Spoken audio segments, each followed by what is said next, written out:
Hello everyone, myself Ramesh Thakur, and you are watching me on my YouTube channel Physics is Easy @Ramesh Thakur. And today I will let you know about projectile motion because there is a demand.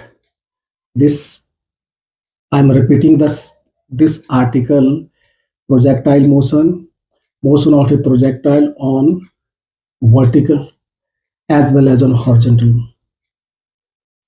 When a projectile is projected at an angle theta with the horizontal vertically upward, and when a projectile projected along horizontal. So we will talk about projectile motion.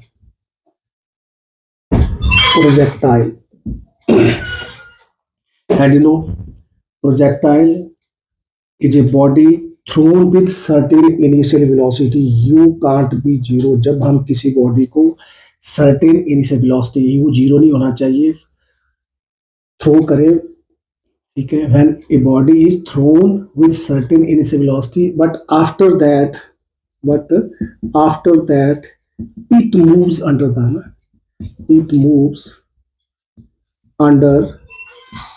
the effect of gravity alone. It moves under the effect of gravity alone. एक तो initial velocity zero, दूसरा इसका जो trajectory होती है, path followed trajectory, इसको हम बोलते हैं path followed by the projectile is called trajectory. और ट्रेजेक्ट्री क्या होती है? इट शुड बी पैराबोला, यानी कि आपका प्रोजेक्टाइल पैराबोलिक पाथ को फॉलो करे. अगर देखो आप इसको ऐसे यहां से फेंके तब भी इसका रास्ता ऐसे होना चाहिए, अगर इसको आप यहां से फेंके ऐसे तब भी रास्ता ऐसा होना चाहिए, पाथ ट्रेजेक्ट्री ऐसी होनी चाहिए. क्या बताया? ये आपका हॉरिजॉन्टल प्रोजेक्शन है और ये वर्टिकल प्रोजेक्शन है at an angle theta with initial velocity u vertically upwards. यहां भी with initial velocity u but along horizontal. आप छत पे खड़े होकर कुछ चीज फेंके, पत्थर फेंके एक, और ग्राउंड से पत्थर फेंके खड़े होकर के ऊपर की तरफ को. और projectile motion is a 2 dimensional motion.